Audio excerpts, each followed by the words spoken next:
All right. What is up, my fellow YouTube people? Hope you are doing very, very well. Just doing something a little bit new today. I like trying different concepts. And today I'm doing what's called languages and lunch. Basically, if you have a look, there's some lunch. Oop, there we go. There's some lunch. We'll talk about some different languages. The one thing that I'm just realizing now, which always tends to happen when I hit the live button, I hit the live button. I realize now it's going to be weird that I'm eating and trying to talk at the same time. So I think as I eat this, it's going to be a little bit awkward.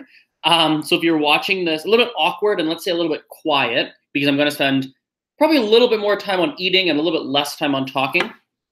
So if you're watching the recording, just maybe fast forward a little bit if you want to, or like kind of watch it on like a higher speed.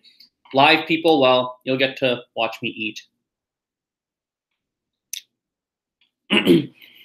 Let's see who's on this live here. So we have, looks like 1 or 2 watching now. Cool. I've made myself some, basically I took 2 corn tortillas. I put some avocado, or rather, I guess technically it's guacamole. Guacamole on both, homemade guacamole, and spread some on both sides. Put some cheese on both sides. Made some very good scrambled eggs. I highly recommend you guys check out if you liked eggs. Look up Gordon Ramsay's recipe for scrambled eggs. It's really nice. I followed that. Put some eggs on both sides of the cheese to make sure the cheese melts. Put some spinach in the middle, and then flipped it and made a thing. Now, what would have been a better idea? I didn't think of it, but what would have been a better idea if I'd actually grilled the 2 corn tortillas. That would have been a much smarter idea, because it would have had turned into like some kind of a weird quesadilla. No, is that a word? Yes, quesadilla. So yeah. So here's a couple things. We can talk about this as I eat, and then which is interesting because most people won't even get this. Like most people won't even see this, because I know the live videos don't always get the same viewership as my non-live videos, but I'll say it anyway for the few that catch this. I'm trying to figure out right now my day-to-day cadence and my day-to-day schedule now that I'm back in Canada. So before I used to be pretty, how do I say this? I guess you could say the major focuses of my attention were teaching, shooting videos, editing videos, and then creating content on a variety of different social media networks, right? And then I guess 2 things I should add are I used to try and find students, right? And I would also I'd also do things to keep myself organized, right? Hello, people who just hopped on live, hello. So now that I'm back in Canada from India, I'm kind of trying to figure out what I want that day-to-day schedule to look like. Like, I think a lot of you can probably relate when you go through a period of time, whether it's a vacation, whether it's like a school holiday, whatever it is. When you go through that period of time where your schedule is very different, when you go back to the regular schedule, it almost feels like you start to examine the pluses and the minuses, the positives and negatives, the strengths and weaknesses of how you were organizing your time beforehand. And so one of the things I'm really looking at is, okay, how productive was I being before? And I know before, I think one of the areas where I wasn't being productive with content, at least content online on YouTube and everything, is how I was getting the content out. Like, I don't think the way, for example, here's one practical example. The way that we made vlogs, right? The way that I made them, you guys have seen the vlogs. Those vlogs did not need to be shot and edited in the way that I chose to do it. Yes, they're cool. Yes, this, that, other thing. But I think I still could have had an equally good concept for the vlog that took way less time. And it would have just saved me a lot of time where I didn't need to be editing in the middle of the night, right? Like that didn't need to happen. So just something like one of those things I'm trying to figure out. I'm also looking at like what kind of content do I want to post? So for example, now that 50% of the audience is Russian, does it make sense to make English language learning videos, like videos teaching English? Like, I don't know, right? Like, what do I want to do with this? So I'm going to start throwing things at the wall, see what happens, trying to figure out a good rhythm again. But yeah, I think I see your question there, Oren Kirby. I'm going to answer in a sec. I think one thing that's interesting, if you historically look back to my content, I think I'm always trying to find a cadence. I don't think I've ever gone like, yeah, this is the system. I'm always changing. I think that's my personality. But yeah, one of those things is always changing, adjusting, twisting. But that's kind of my preference. I think it's good to be, I think it's good to be always changing and trying to make things better. So it's good. Hey, Andy, how's it going? So Oren asks, have you found any languages particularly interesting out of the ones you have studied? Yeah, I mean, I think all the languages I've studied are pretty interesting. 2 seconds. I'm going to take a bite of my food, and then I'll answer properly.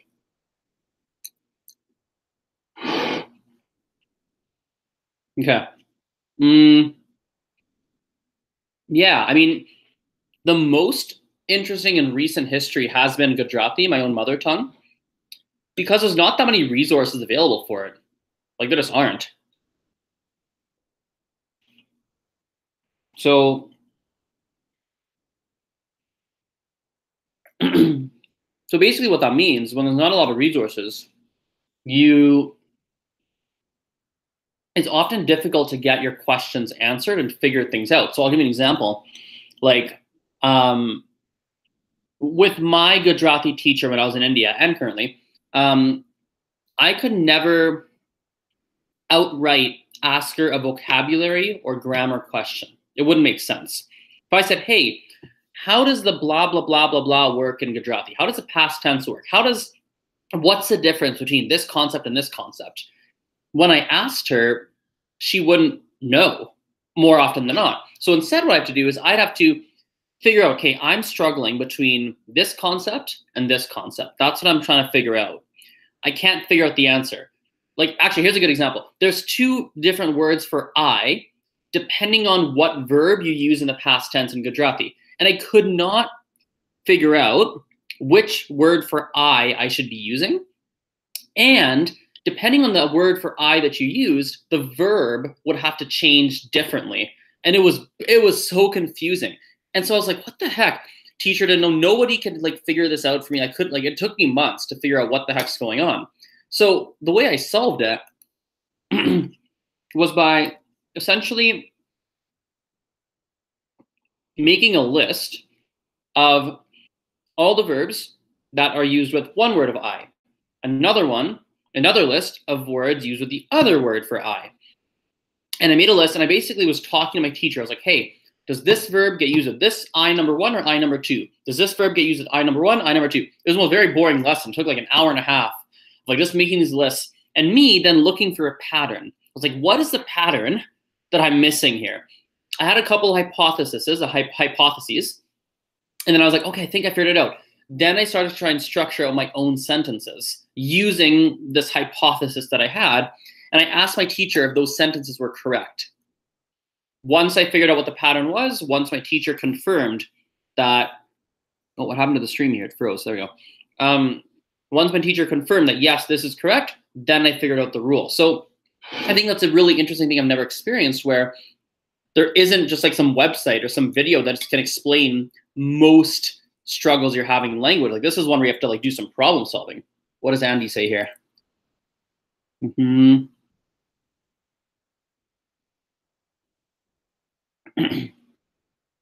Okay, I like Andy's question. So Andy says, Hindi is an Indo-European language.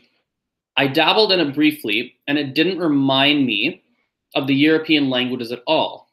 What are Hindi's features that make it easier to learn or recognizable from European languages? You know, it's funny. so I haven't studied Hindi a lot. I've done some passive study of just like what I figured out by when I've watched a movie or like asked some random question to family. I've done a little bit of formal study, like classes and whatnot. A little bit of like reading online. So the answer I give you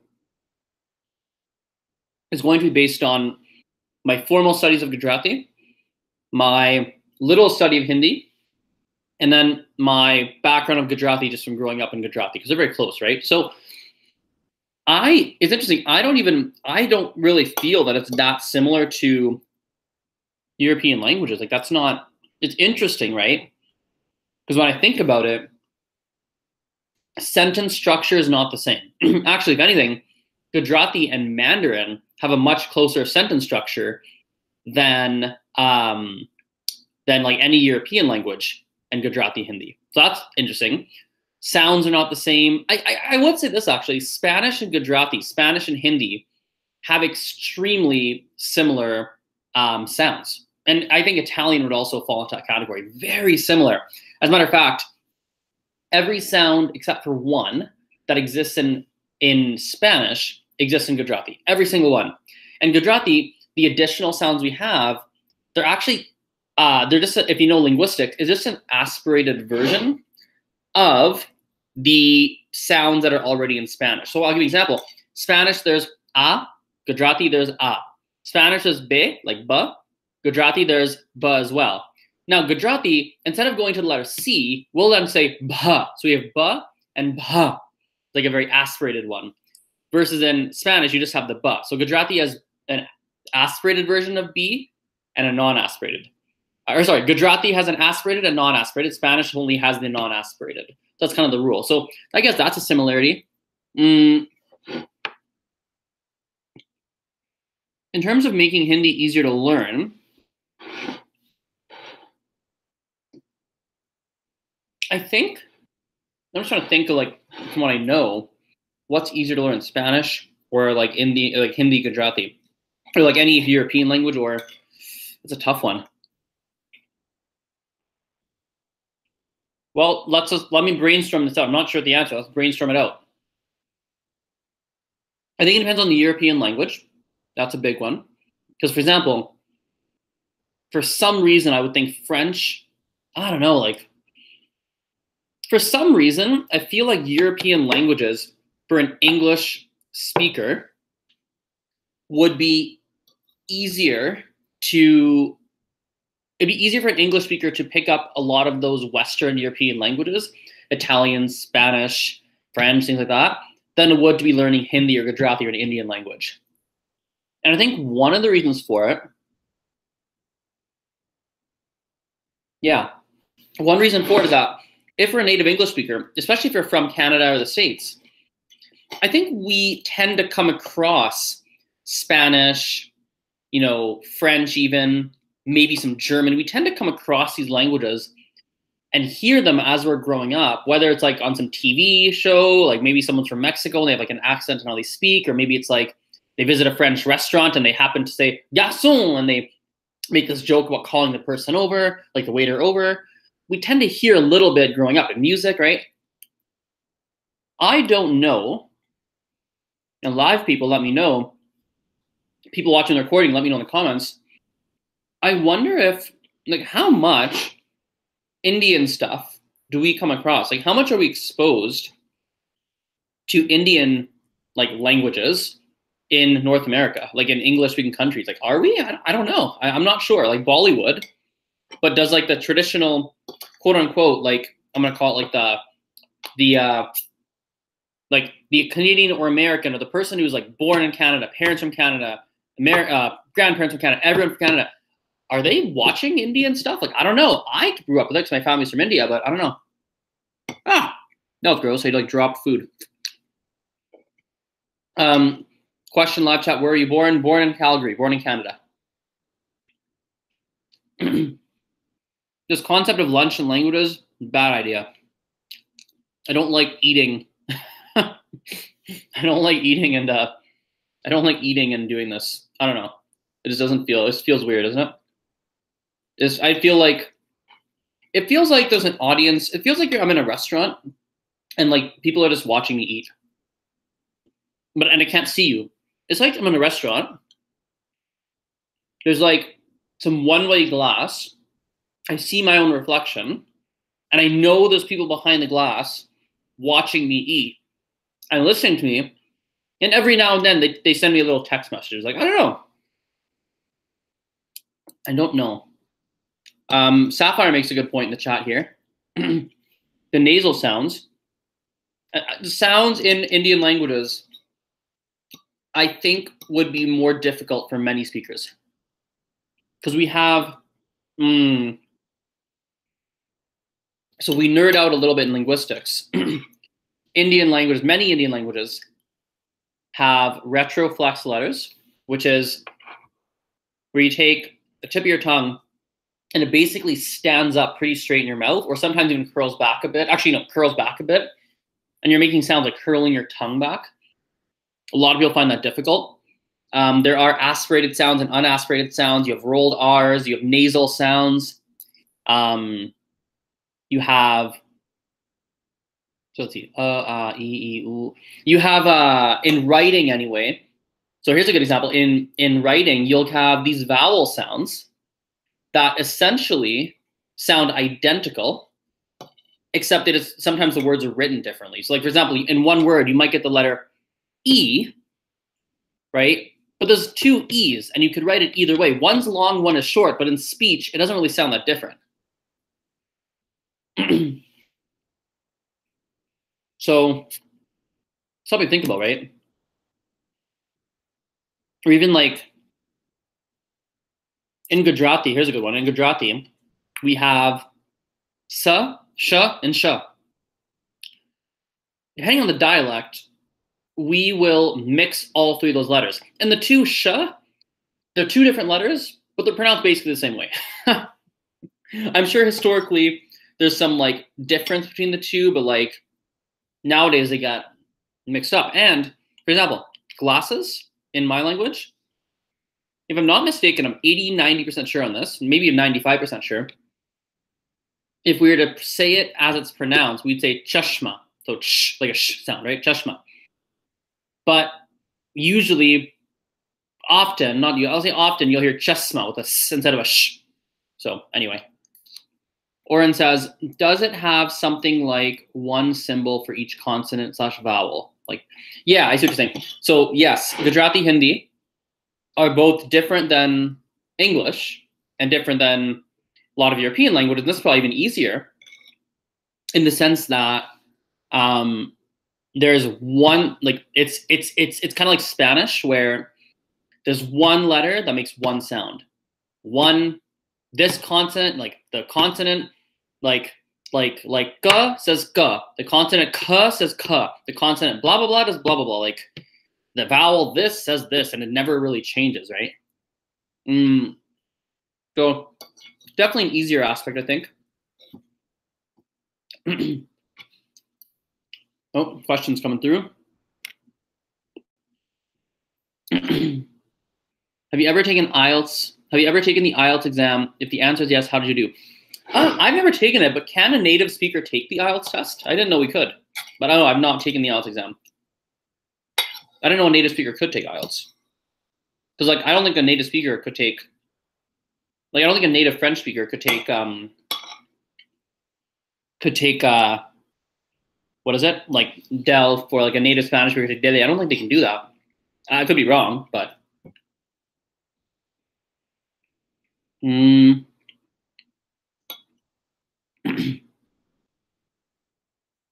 Tuesday Raj is an expert on Sanskrit. So an expert on Sanskrit and other languages. Based on it, that as Thai. Do you know of him? Nope, don't know of that guy. Here's a fun fact. I don't really know. Like I sent out. So here's. Oh, this is gonna be a lot of fun. This is gonna be so much fun. So I think one of you for sure is gonna know. Okay, this is fun. So I let everyone on a secret. I'm really excited about this. So I have a secret. Nobody knows about this. I have a secret group. I have a secret group that nobody knows about. Basically, I mentioned it once on Instagram and then deleted it. like after 24 hours, or it was in stories and it was a post, deleted it. Once on YouTube in a video, deleted the video after 24 hours. It's like a secret little thing. And it's like a secret little group. One of you in this chat is in it. And I guess I'll put out the invite for anyone who wants in the secret group now. If you want in on the secret group, if you've made it 20 minutes through the stream and you're watching live, send me a message within 24 hours. I'll send you the page for the secret group. You have 24 hours. Today's Tuesday. Send me before Wednesday, and you're good. I'll let you in. Literally, my secret group is just, it's like mostly just for fun for me. I just like the fact that I have a secret group within my own followers that nobody knows about. Like that I only let people in the secret group when I feel like it. It's just like fun. It's like a little like inside joke with myself. Question, how do you send me a message? I don't know. Facebook, Instagram, Snapchat. You'll have to figure it out. It's a secret group. You have to work for it. It's not really anything special. I mean, it's pretty cool, actually. It's a cool group. It's like, I guess you could say, I'll tell you a little bit about it. It's a group where, basically it's a group of, I don't know, what is it? A group where I'm probably the most myself in terms of like what gets shared. It's the group, it's kind of like an inner circle where any like random new things or ideas I have, like anything random and new, I'll share it there. I won't share it anywhere else.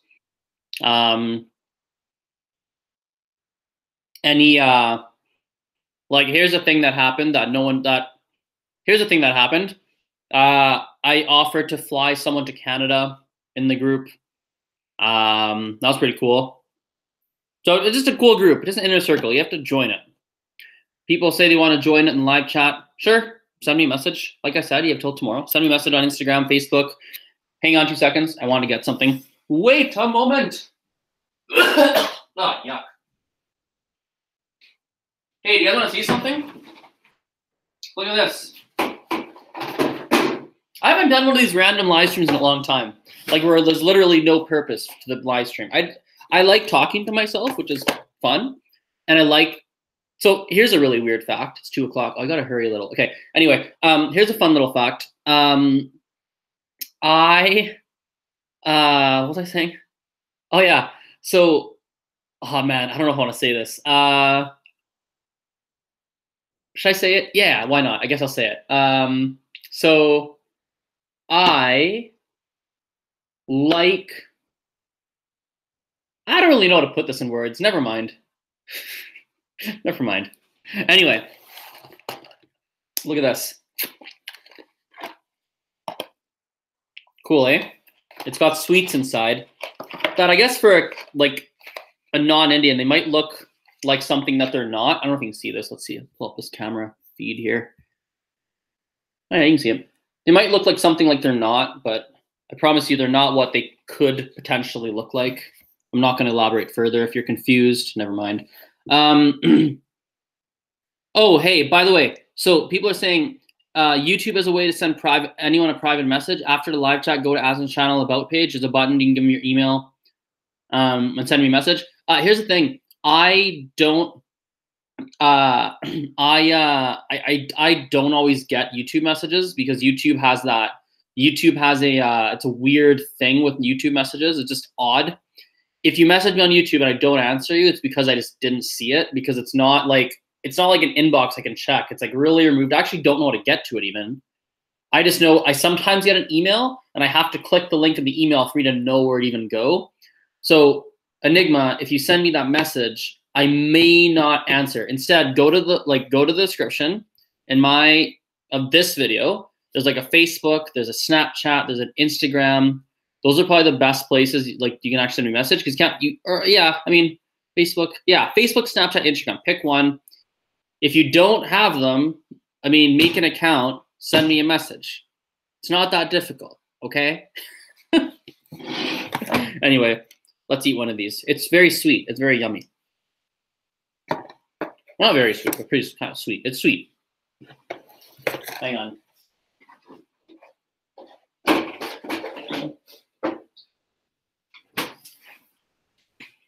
I wish I had, like, I wish there's like a thing, like, okay, you know, like if you could have, I don't know if you thought about this, I think about this kind of stuff all the time. There's a classic question. If you could have any superpower, what would the superpower be, right? Classic question. I have a better question. My better question for you, if you could have any insignificant, very lame superpower, like one that is not very powerful, it'd just be like a little tiny thing that you can do, what would it be? Here's my little tiny thing. I wish I had a little tiny power that if I turned on a live stream, 10 people immediately just watch. I don't know, like 10 randoms are just watching at all times. Because I like to talk to myself, and I like having an audience while I talk to myself. It's just a lot of fun.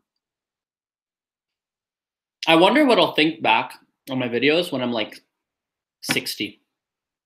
It's funny. I'll probably be very similar. Actually, here's a fun fact. I use like when I look back at this when I'm 60, I'll obviously be different. I'll obviously probably cringe and be like, oh my God, this, that, the other thing. It's very embarrassing. But the other thing that's really weird, when I look back at my old videos now, like whether they're home videos when I was like 6, or whether they're like some old video from like 2011 or on YouTube or whatever, yeah, there's obviously differences. Like a 5-year-old Azren and 25-year-old Azren are obviously very different. No doubt about it, right? But I will say this: it's crazy how similar, it's crazy how our nature stays the same. Isn't that weird? Like I see stuff when I know 6 is like, hey, I'm 6 years old and that. I still like, my personality is still similar enough. Like here's a fun fact, 5 of you, and whoever the one random person is, the few random people who have 27 minutes on their hand to watch this useless live stream after. When I was a kid, so 2 parts. When I was a kid, I used to make random noises because my sister thought they're funny and I thought they're funny. Like I would like be like, ah, or like, I don't know, just like just random, like it's stupid, like it looks really weird. Now, fast forward 20 years, I'm now 25, I still like random noises. I will literally, I don't know why I'm saying this, but it's fun. I will literally, sometimes, just for fun, and like the house stops. Like my sister bursts out laughing because she always thinks it's funny. My mom just looks at me like, what the heck is your problem? I'll just be like, ha! And just make a noise and stick my arms out. And it's like, what the hell are you doing? It's like, I don't know. I just wanted to like just make a noise and just stick my arms out. And my sister's gonna laugh at it. So I get like positive reinforcement. And yeah, my sister's, by the way, people who don't know, my sister's disabled. So she's 23, but her brain's like a 2-year-old.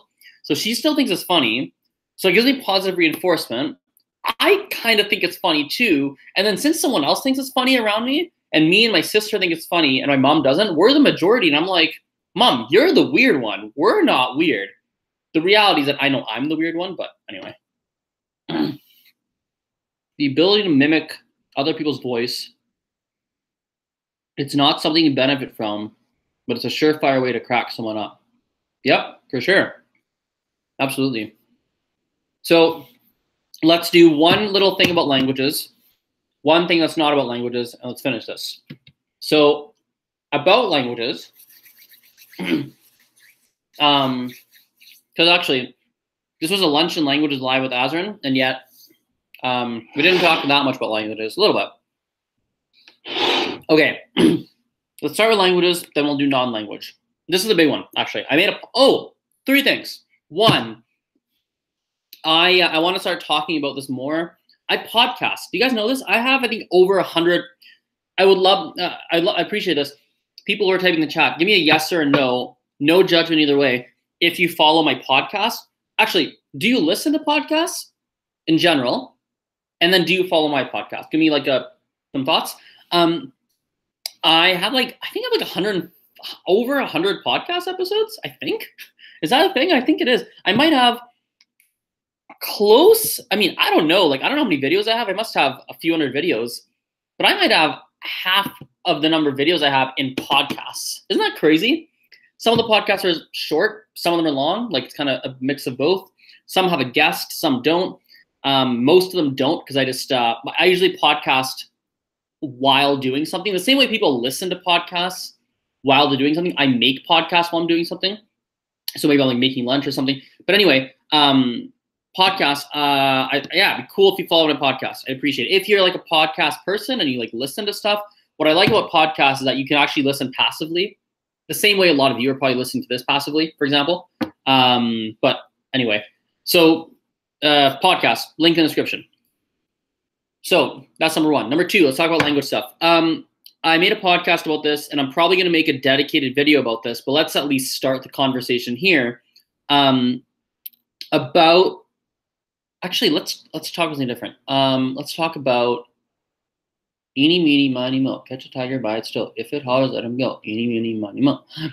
To pick the very best one, and you are not it. Okay, cool. So here's what we're talking about. I said like eeny, meeny, miny, mo in my head between two different options. We will talk about this.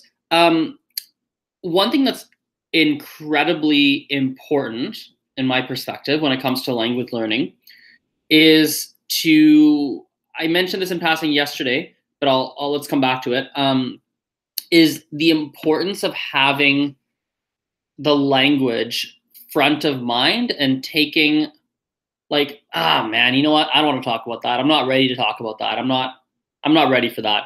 Let's talk about the thing I'm actually ready for. Let's talk about this. What's next? This is the concept. I'm thinking I want to make a good video about this. I've already made a good podcast about this today before this video. I want to talk about this concept of what next. One thing that happens when people are learning languages, myself included, probably everyone, 99% of people, what happens is, what? There were not only a few so far. Sapphire, you can't say that I only had a few podcasts. I had like, I'm going to go to the link right now. Hang on. Sorry, I'm being really disorganized. I'm sorry, guys. But it's a thing. Okay. I'm going to click it right now. Let's click my podcast. Let's do this together, guys. Okay, let me, Sapphire, I'm going to prove this to you. Ready? There's not only a few. Ready? I'm going to share my screen. And I want to prove to you that I have lots of podcasts. Okay, ready? So let's go to iTunes, okay? Check this out. Check it out. Here's what's next, what I did today. Why is this picture still here? I thought I changed that. Anyway, look, there are 159 different episodes, ranging from, why is the length not written? I thought lengths were written in iTunes. Let's go over here then, Anchor. Anchor is kind of the homepage for my podcast, because you can subscribe on Anchor, Apple, Google Play, Overcast, Podcasts, whatever. So here we go. Ranging from 8 minutes, 6 minutes, 9 minutes, 25 minutes, 23 minutes, 33 minutes, 12 minutes, 4 minutes, 3 minutes, 12 minutes, 12:49, 49:55, 3:40. Anyway, you guys get the picture. Let's stop sharing. Anyway, there are lots of podcasts. So yeah, there's not only a few. Anyway, so this concept of what next is a really big one for me. A lot of people, when we're learning languages, what happens is we focus our attention on like the now. Like we pick the thing that we're struggling with, whether it's grammar, whether it's a specific, like maybe it's conversation, maybe it's like a specific textbook, a chapter in a textbook. Maybe it's, I don't know, maybe it's like you don't understand a specific song. Maybe there's a lot of different things, or even could go a little bit more macro. It could even be that you're focused on completing a language course, right? There's like a course you're taking, or you're focused on finishing a textbook, or I don't know, right? Maybe there's this, you're focused on some kind of short-term goal, which is fantastic. But one thing that's important to have running in the back of your mind, at least in my opinion, is what's next? What's going to be after that, right? Like think about that. What's next, right? And it's a big one, because what happens is a lot of people, they accomplish their short-term goal. They finish their course. They finish the textbook. All of a sudden, they get their conversational level to where they wanted it. Whatever your short-term goal was, you accomplish it, and you're like, yeah, I accomplished my short-term language goal. Good for you. Fantastic. Yay. But then, because you haven't thought about what next, you hit that level of like a plateau. You don't actually do anything. You don't do anything significant to improve in the language afterwards. Maybe you're at an intermediate plateau where you're just like kind of at that same level, at an intermediate level, and stuck at that intermediate level. Maybe it's that, right? Maybe it's a different plateau. Maybe you're a beginner. You took a course, or you followed an app, or you bought a textbook, or you bought some online program, a video course. You finished it. You have this, you have some basics now, but you never thought about what's after that. And so it ends, and you're like, great, I'm done. And then you're done. And then you don't, either you're like, what do I do next? And you struggle with it, and then you just fizzle out and nothing happens. Or what happens more often, in my perspective, unless you're like a really passionate language learner, maybe not, but in my perspective, what will happen is mentally, as you're going through whatever program, whatever steps, whatever short-term goal you're working on, as you're going through it, as it's coming to a close, your mind starts to think about, it starts to basically tell yourself that, oh, once this course is over, I'm going to move on to something. I've seen that 100 times. I've seen it so many times. My students come, they buy 20 lessons, they buy 30 lessons, they buy 10, they buy whatever, right? We're going. It takes 3 months to get through them, or 2 months, 6 months, whatever. We get through them. And then near the end, they're like, oh yeah, now I'm going to be doing this. Did you know I'm actually getting a new job now, and I'm doing this. So my schedule is changing. So their mind has moved to something else, which, by the way, is not a bad thing. By the way, not a bad thing if you move on to something outside of the language you're learning. But it needs to be a conscious decision. It can't be something that, because your life circumstances have changed, you decide to do something to change. I mean, it's obviously that's how life works sometimes. But I think if you're always asking yourself, what's next, right? Is my next step to take another course? Is my next step to travel abroad? Is my next step to, download this other app? Is my next step to get involved in some Latino communities in my city? Is the next step to move on to something outside the language, move to a different language, don't study the language, period, whatever, just get married, like, I don't know, like maybe you have some other next step. But if you make that conscious decision, it gives you, in my perspective, a sense of closure. And you start to think about things like, it gives you a sense of closure with that language. At least you consciously made the decision of, okay, I've accomplished this. Now I'm moving on to blah, blah, blah, blah, blah, right? It closes in your brain that you accomplished a specific goal, and you're moving on to something different. So then you almost have that benchmark to go, yeah, I've cleared level 1, or I've cleared this level. Now I'm clearing this obstacle. And you have these very measurable things you're moving towards. The other thing, let's rewind, right? The other thing is, let's say you don't study the language anymore. Let's say you make the conscious decision to move away from the language. At a minimum, 3 years later, when you think back, when someone mentions, oh, I'm taking French lessons, and you're like, oh, I'm not taking them anymore. What happened? At least you could think back and go, oh yeah, I made that decision of not doing French anymore, and I don't feel bad about it. A lot of times what happens, and I've seen it happen, this happens in the language community, weirdly enough, and outside of it. I wish I said this in the podcast, but I didn't. That's okay. What happens is a lot of people will leave a language. They'll leave it aside, but it wasn't like some conscious decision. It was a decision made in stress. It was a decision made in, oh, I'm so busy. It was an emotional decision, not a logical decision. 4 years later, they look back and go, oh man, I still haven't made progress with that language. Crap, what happened? Oh my God, I gave up. And you get this like mental narrative going in your head, and it's just not good. I don't know what else to say. So if you have that conversation with yourself, you have like a background track playing like, what's next, what's next, what's next, what's next, like just kind of not consistently, but like maybe once a month, I don't know, like just kind of there now and then. Just a good way to keep yourself on track and make sure you're consciously making decisions, and not unconsciously. Something I've been thinking about at least recently. Telling Andy, I like your comment. You tend to plan too far, or no, you tend to plan far ahead. Excuse me. Andy says he tends to plan far ahead. Then he starts, all is well, but then he focuses on another language and not follow up with his plans for a long time. But then he comes back to it. And I think it's a good example, right? Like Andy knows I'm trying to go here, right? I'm trying to go to this language, right? Then something catches attention. He knows, let's rewind. Andy knows 10 years from now, I want to be at blah, blah, blah, blah, blah, blah, blah, blah, blah, right? He knows that. And this is a good point. He knows 10 years from now, I don't know what the number is to Andy, but I'll throw it out there. 10 years, I want to be here. Okay. Along the way, you might deviate, but actually, this is a completely different topic. Andy, I'm glad you brought this up. Let's talk about this too. Okay. I think there's an argument to be, so how do I say this? Some people will say, hey, you should have monthly goals, daily goals, weekly goals, yearly goals, have these goals that you're working towards, track it. And some people do fitness goals, language goals, business goals, or whatever, right? I think there's an argument to be made of having an extremely long-term goal and not being overly worried with the day-to-day. I think there's an argument to be made for some personality types. Because I'm similar to that in a lot of ways. I know where I'm going. I know approximately where I want to get, like when I want to get there. It's far out, right? Whether it's with languages, whether it's not languages, I know where I'm trying to get to. And the day-to-day, I think it's going to go a certain way, but I'm extremely flexible to allow it to change. So here's a good example. I haven't touched Mandarin in what? I'd have to look back to the videos, but help me guys, 3 months? 4 months? Is that how long it's been? I haven't touched it. Matter of fact, I was thinking 2 days ago, crap, I'm losing my tongue for it's coming a little slower to my mind than it used to. I should fix that.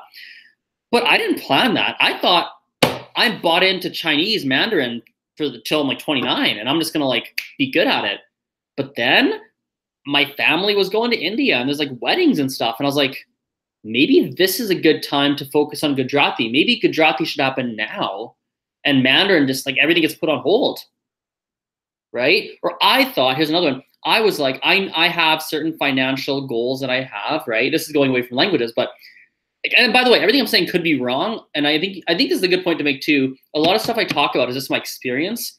I don't know. I mean, I don't know. I think a good way to consume here's a good thing. Here's something that's different about my content. And I don't know if it's good or bad. I think it's neutral. It's just something to be aware of. And I think you guys probably know it. I think a good way to consume my content is to understand that I'm just going to share my experiences. Good, bad, what's working, what's not working, language related, not language related, culturally related, not culture. I'm just going to share stuff. I share a lot. No one's going to watch this, by the way. 6 of you are watching this now, which is great. But people are going to watch this. I get it. People are going to watch it. But it's not going to get the same viewership as a 4-minute video on the 4 steps to learn a language. It's not going to get the same stuff. But most of my content, it's just sharing stuff. And it's not necessarily true or false. It's just my experience. And I think a good way to consume my content is to filter what I'm saying through your own experience, through your own needs, through your own desires, your own wants. When I say, for example, I made a video, I don't know why this comes to mind right now. I made a video not that long ago saying the 4+1 steps to learn a language. This is what should happen to learn a language. You should do this. 1, 2, 3, 4 plus 1, and this whole thing, okay? But the thing is, I don't think that's right. I don't think it's wrong. That's just my experience in the moment. Because I could probably, let's do it right now. I'm curious. Let's go to YouTube.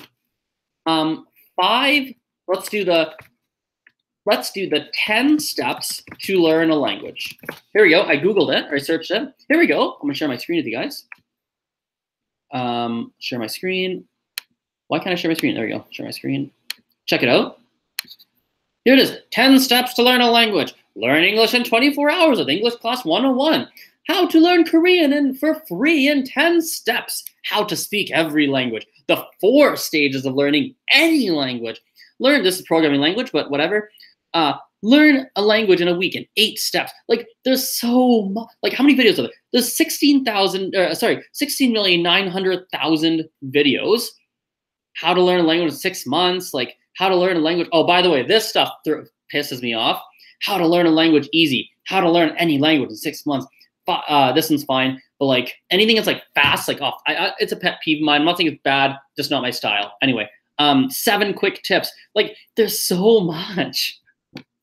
There's so much. There's it's stupid how much there is. It's stupid, right? And who am I literally, who am I to say I'm right? Like, seriously? Really? Like, what I can say is, here's what works for me. Here's what's worked for other people I've seen.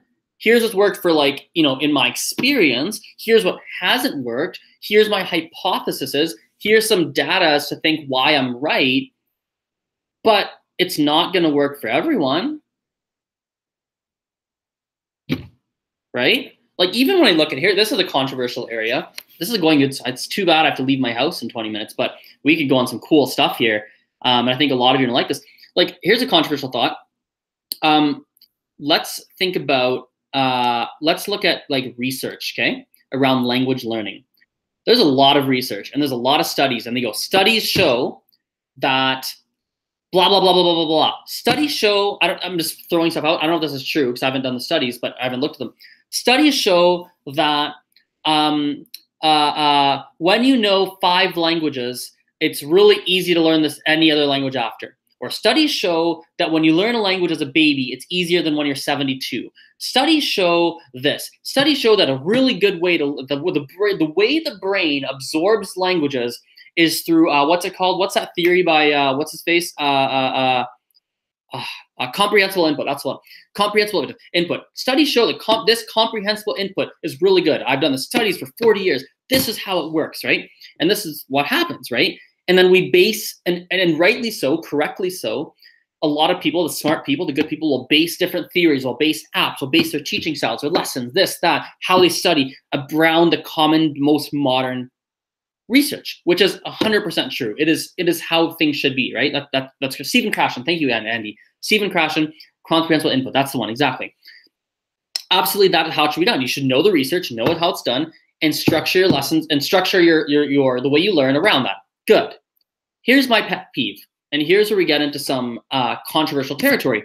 I think that studies are always being updated, and someone at some point is probably, if you look at history, is going to figure out, oh, did you know that Stephen Krashen was wrong because of blah, blah, blah, blah, blah. And I don't know if that's going to happen, but it happens. When medical happens, research happens, we go, this is actually wrong. It's really like this. And we go, oh, okay. Then we do this other thing. So my whole thing is, you've got to look at, use data, use research, use YouTube videos, use everything, follow a path, right? Like, figure out some path for you to follow, but don't follow blindly, because maybe that research study didn't incorporate some weird scenario that you have in your life. And there's like a 2% part of it that's going to have to be a little bit different, or you have to implement it differently, or you have to maybe for whatever reason, like, let's say you're teaching. Here's an interesting thought. Maybe you're a teacher.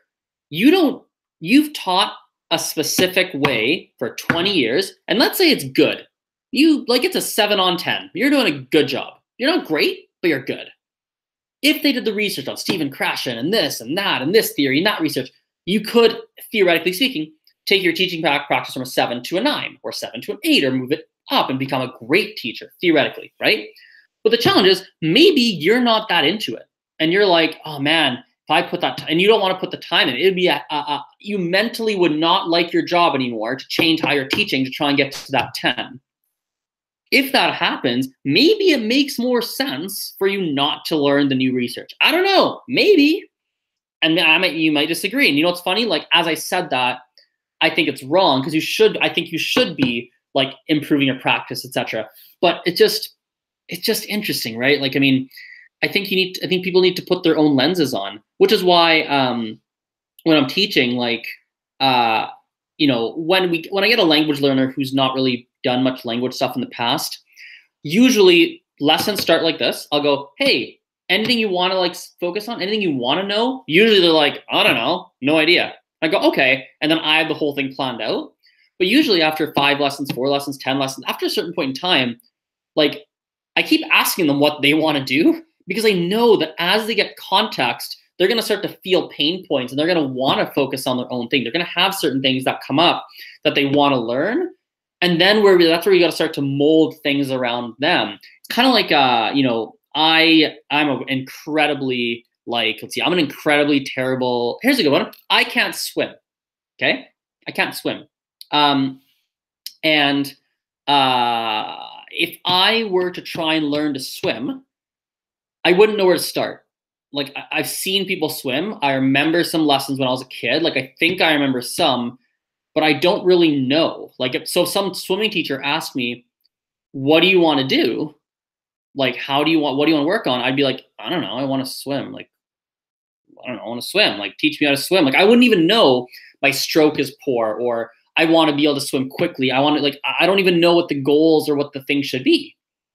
So what happens is, like, the person who's teaching me, or however the program, I'll be looking for a specific program to follow. I'll want someone knowledgeable that I agree with, that I like, or maybe it's like the program that I align with to follow. And then I might change my mind as I go. So I go, oh, now this doesn't match me. But I think it's that critical thinking along the way that's really important, right? So Robert White asks, do you believe in input-based language learning or output-based? I think it depends on the personality. For me personally, let me answer this properly, actually. I need to do a better job of this. I answer questions in a very ambiguous way sometimes when it's asked to me live, because there's 100 right answers, but I'm going to try and give a more helpful answer. The general answer, the answer that comes to mind first, which is not very helpful, is it depends on you.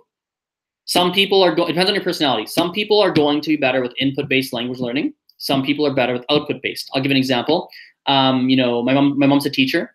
In her classroom, she often has kids who come from other countries.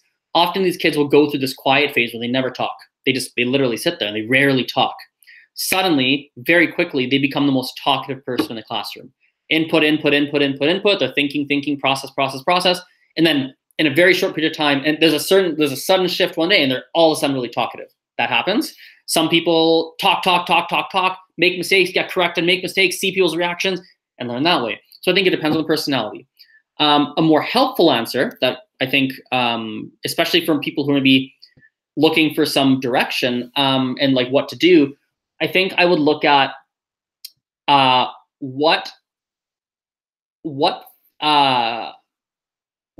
would look at this. What feels more comfortable for you?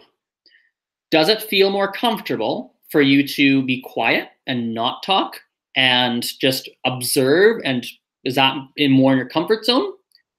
Or is it more in your comfort zone to speak? Some people are more like, yeah, I want to just talk and meet people and just do that. Some people want to be more quiet. Now, part 2 of this advice, let's take a hypothetical situation. Hypothetical situation. You are more comfortable. I'm playing with this plastic thing, by the way. Can you see it? I don't know. Hypothetical situation is you prefer to be quiet, okay? You do input. You listen to music. You go to classes. You don't really talk. You just kind of listen. You take notes. You're very quiet.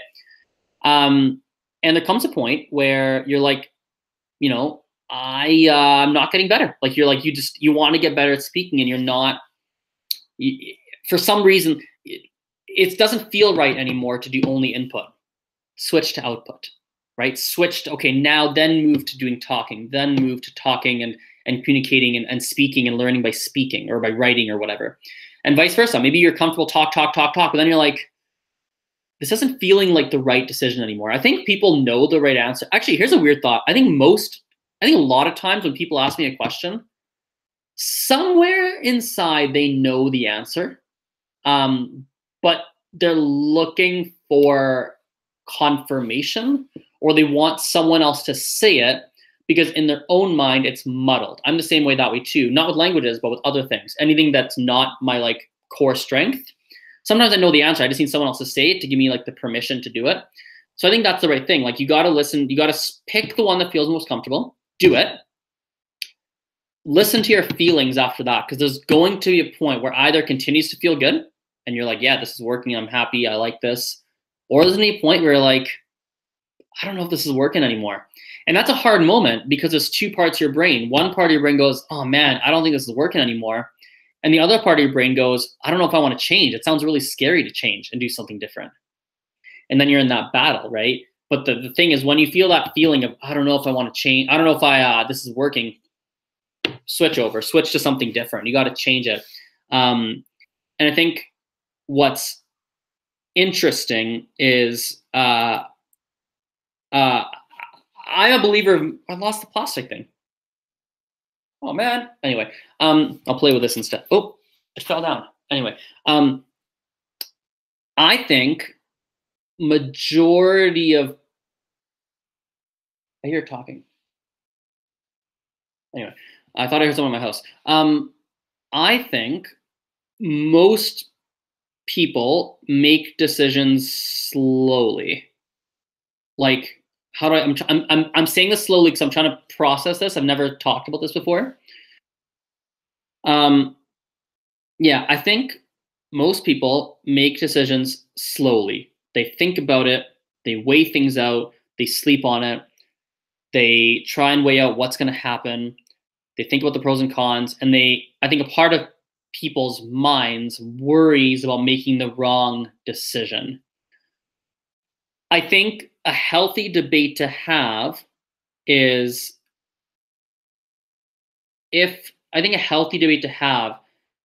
just making a decision, because in many cases there is no wrong decision. In many cases you're looking at two correct decisions and you're just stressing yourself by thinking. And I think a lot of times we never know the alternative. You make a decision of blah, blah, blah. I'm going to buy this package. I'm going to take these lessons. I have an event coming this Saturday, right? And like for Spanish, like an all-day event. I have one person who's like really nervous about attending. They haven't paid me. They're like really nervous. Like, what if my level's not the same as everyone else? Like, that's their thing. And it's like, coming or not coming to the event is fine. Both are correct, but you'll never know the alternative of not coming. You come, crap, you suck compared to everybody else. You don't know the alternative of not going to the event. You think in the moment, crap, I should have not gone. But maybe if you didn't go, you wouldn't have learned the one thing that you learned in the event that then is the unlock 2 weeks later to strike up a conversation with that guy or girl that ends up becoming your husband or wife. Like, and then you think and go, man, it's a good thing I went to that event. I learned that random Spanish joke that Azren told me, because that joke was the icebreaker for my new husband or wife. Like, you just don't know the alternative, right? You never know. So I don't know. Like, sometimes I don't know if I'm right on this. I'm just talking out loud and processing out loud, to be honest. I think it's an interesting debate to have, of just making decisions quickly, not overthinking it because you don't know the alternative, and just kind of going with it. I think also part two of this is like, I think thoughtfulness is still important. I think it's a contradiction. You've got to make decisions quickly, but then you've also got to be slow. Like, there's times you got to think and be thoughtful, and there's times you got to go the other way and just be like, I'm thinking too much, and move quickly, back and forth. It's like a seesaw, teeter-totter, right? So Enigma asks, do you think of a regular native English speaker, American, find themselves in the middle of nowhere in Scotland, that the person will have a hard time understanding what the local folks are speaking? First of all, never been to Scotland, but I think, yeah, there's a chance that might happen. I think like it's based on my experience with people from like London or like different Australia, English-speaking countries, most of the time we have no issues communicating. But there's always those issues that come up as we chat. Like, wait, what did you say? Wait, what is that word? And then you have a conversation about it. The difference, though, when it's a different accent or dialect, is that you both are so fluent in English anyway that you can use other words to explain what you just said, and you're like, oh, I get it, cool. But yeah, I don't know. That was cool. That was a cool like back half of the stream. The cool last 30 minutes. No, I liked it. I'm gonna like my own video. Like 3 likes now. Anyway, that was weird. Last thing, it'll take 30 seconds, and then I gotta go because it's 2:40. It's just a random thing. I'm going to drop in badminton now, like playing some badminton, some friends. It's fun, right? That's it. Cool. Thanks for watching, guys. I think I might make this a podcast. It's like a cool like hour. I might like take the back half, I have time, and edit it together, make it a podcast. But anyway, so yeah, wrap it up there. People who do check out the podcast from this from my YouTube, I'd be curious to see what you actually will end on this. And this is a small it's a thing. I'd be curious for people who actually watch this. Whoa, a lot of likes came up after I clicked like, weird. Anyway, for people who do go and listen to my podcast from YouTube, I'm curious if you like it, don't like it. What's your feedback? I'm very curious because I just don't like. I actually legitimate question. It's not popular to say this. Legitimate question. I actually wonder if there's value in following YouTube and podcast. Is it actually useful? Is it just like do you like will you only consume on one place? Like I'm actually curious about that because I feel 100% confident saying if you follow me on YouTube and Instagram and Snapchat, you're getting very different types of and Facebook and YouTube, Instagram, Snapchat, Facebook, all those places. You're getting very different types of content. Very different types of content on those platforms. And I feel like 100% confident going like, if you don't follow me on all those platforms, I think it's a mistake. Like I really think it's not a good idea. I think it's a bad decision, right? Podcast, as I'm like thinking now, I'm going, if you follow me on YouTube, do you need to follow my podcast? And if the answer is no, I've got to change my podcast. Is this not original enough? I do think, though, my gut says that there is enough there that's really different. There are some different things I've done. Like I've done some really good listening comprehension in different languages. I don't do that on YouTube very much.